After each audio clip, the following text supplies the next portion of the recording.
नमस्कार दोस्तों, मेरा नाम Anshul Patel MNBR truck body में आपका स्वागत है। हमारा यूट्यूब चैनल है, तो सब्सक्राइब करना, शेयर करना ना भूलिए। 3118 गाड़ी है, BS4 गाड़ी है। टोटल लास्ट है केबिन इसका। इसकी धीरे धीरे वीडियो डालते रहेंगे आपको हम। तो पूरा केबिन खोल दिया है अभी तो लास्ट में। पूरा काम नए सिरे से होगा इसका।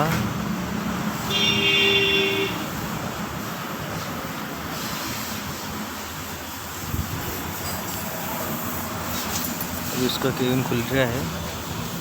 इनकी गाड़ी को गाड़ी का एक्सीडेंट हो गई थी।